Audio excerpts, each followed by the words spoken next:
What did you see on that scoop and score? Well, first I was just, the play was going on, I dropped into a pass, and I just rolling over there. They're tackling him, and I'm like, okay, what's going on? And then the ball comes out, and I look at the ref, and the ref's like not saying anything. So I'm like, okay, I'm gonna pick it up, because in practice we always practice that. Even the ball hits the ground, we're gonna pick it up and score because you never know. So I pick it up, and the ref, I'm waiting for the ref. Took 5 yards. Ref didn't say nothing. I look to the side. I see a couple other dudes, and I'm like, I know that someone's gonna block him. I'm gonna take it to the house. So I just ran for dear life, and by the grace of God, scored a touchdown. Is that just confidence in your teammates, knowing that they got your back, they'll get the block for you? Oh yeah, we're one team. We're not like who's gonna make the next tackle. It's can I make the block for you to make the next tackle? It's such a selfless team. We're all about playing for God and stuff, and I know that with God playing through us, I knew that every person right there would block for me like we do in practice. You said you didn't see the ref say anything. At that point, was there still a question in your mind whether the player was dead or not? Or yeah, because I wasn't sure because, it looked like he was getting tackled, and as he was getting falling to the ground, I'm thinking his knee was down. Ball gets popped out, and I'm like, hey, you never know. So picked it up, and to find out, it was ended up being a touchdown. Talk about some of the challenges playing a conference rival twice in a year as you did with Humboldt.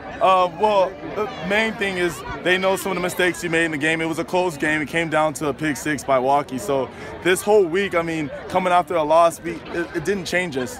We came out there, we played hard, played as a team. Coaches were pushing us well, and we just came out there and we played for God, and good things happen like that. And we just outworked them. We showed how God works with this team. We saw Zoo Nation really in the Cougar fan base really emphasizing the 500th game in the program history. You get the win here in Glendora. Talk about how much that means.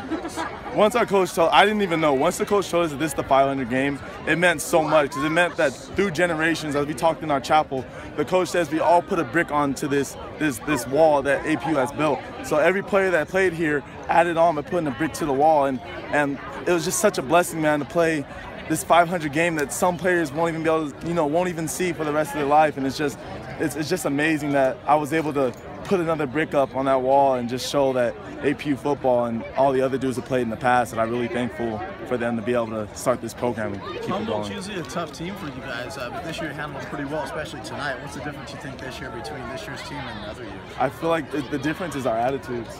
Our attitudes, it's just, like I said, a selfless spirit and just the way we allow God to work in our lives. Last year we had, a lot of players just to themselves want to make tackles and stuff, and it's more selfless, like, how can I help this player get better, because if I go down, he's the next one up. And I feel like our new thing is it's on to the next team. It's only one game a week. And when we come out at halftime, it's 0-0. And I feel that's our little thing that we go by, and Coach Santa Cruz just keeps getting to us like, man, we got to keep going. We got to keep the pedal down. And I feel like Humboldt, they came out strong. They played hard against us. It's just we just keep going, and we won't stop even if they score. So there's a blessing.